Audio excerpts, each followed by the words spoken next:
falar agora sobre a alteração da lei da nacionalidade. Eu esperei um pouquinho para falar. Já desde 10 de novembro, né, que ela foi promulgada e entrou em vigor em seguida. Já gravei um vídeo anterior falando sobre a alteração com relação aos netos. E esse vídeo aqui é com relação à alteração da nacionalidade, afetando os processos pelo casamento. Bom, em primeiro lugar, como eu já disse anteriormente no outro vídeo, não se transmite nacionalidade portuguesa pelo casamento. Isso é um direito que você tem. Mas para você ter esse direito, você tem que cumprir os requisitos. Então, a lei, que é de 1981 e não mudou, não mudou a lei, o que sofreu alterações e reformas, né? Mas o teor da lei continua o mesmo. Ela diz nos seus requisitos para obter a nacionalidade portuguesa pelo casamento que você tem que ter um mínimo de 3 anos provado de união estável ou de casamento com o seu cônjuge português. E aí tem as questões da originalidade, né, da forma de nacionalidade que o seu cônjuge português adquiriu, se é uma nacionalidade originária ou não, tem aí diferenças, ok? Pode ser que o Ministério Público venha a implicar com o seu caso em especial e exija provas de ligações. Entretanto, nós podemos usar como prova de ligação, uma das provas de ligação, o fato de se falar a língua portuguesa, né? Então, se você provar com seus diplomas escolares e históricos escolares que fala a língua portuguesa, ou com cursos, talvez a pessoa nasceu em outro país, mas ela tem como provar e faz um teste na embaixada no país onde ela vive, ou na universidade determinada pelo governo português, faz o teste de língua portuguesa, tá ótimo. Entretanto, essa alteração fala que para se obter a nacionalidade portuguesa pelo casamento, você tem que estar um mínimo casado 6 anos ou viver em união estável 6 anos se não tiver filho. Bom, isso não é o que a lei diz, tá? Não se confundam, não entrem em conversa de marqueteiros, né, que fingem ser advogados, mas sequer entendem o teor da lei, sequer, enfim, se aprofundam nas normas jurídicas como um todo. Tá? Nós temos decisões em tribunais, temos jurisprudência. Eu tenho um casos em especial da época que eu trabalhei com o Dr. Miguel Reis, foi o meu caso, foi meu cliente, quando nós tivemos a decisão do tribunal com reconhecimento da nacionalidade portuguesa sem provar ligações pelo casamento. Por quê? Porque, ou sem provar exatamente o que eles querem, né? Mas nesse caso eu não provei nada, porque a lei em si não exige prova de ligação.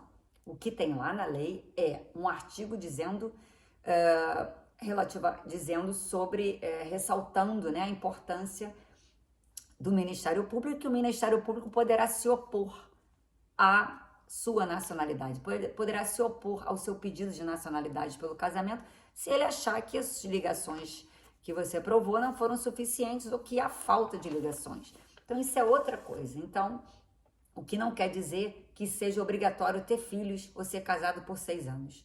Eu não concordo com isso e tenho base para isso, né? Porque a lei em si não impõe como requisito provas de ligações nos casos de nacionalidade pelo casamento. Mas existe o fato de que o Ministério Público, pela própria regra do Código de Processo Civil, o Ministério Público poderá se opor.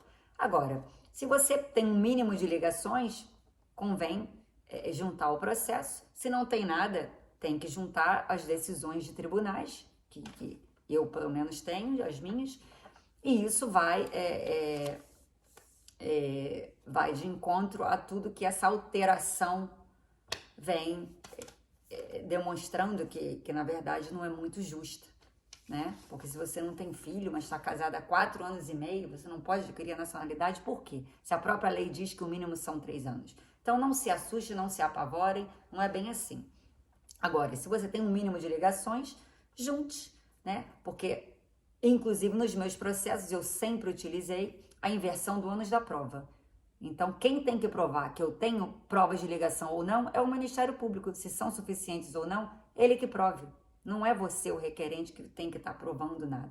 Quem acusa é que prova, não é verdade? E nesse caso a gente inverte, né? A gente inverte o ônus da prova requerido na lei, solicitado na lei, porque isso tem base legal, base jurídica. Entretanto, eu não vou ficar aqui dando aula para os concorrentes. Enfim, não desistam de obter a nacionalidade pelo casamento.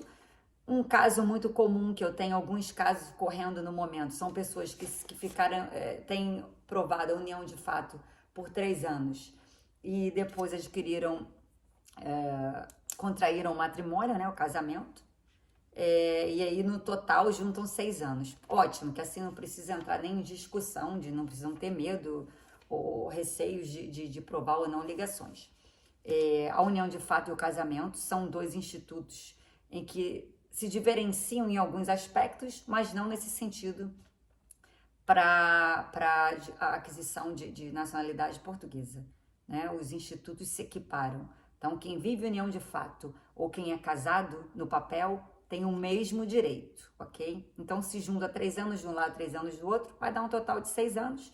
Se mora no exterior, talvez não fale a língua portuguesa, né? Tem portugueses casados com americanas, com britânicas, e elas não querem falar a língua. Então, como é que vai fazer? Que ligações eu vou provar? Ah, mas já estou há 6 anos juntos, não tenho filho. A lei diz que basta 3 anos, não é isso?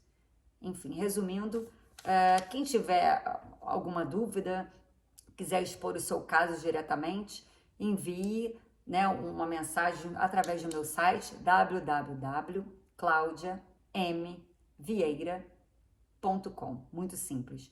Lá você se cadastra, seus documentos ficam seguros e é assim a minha maneira de trabalhar, porque é um atendimento mais personalizado.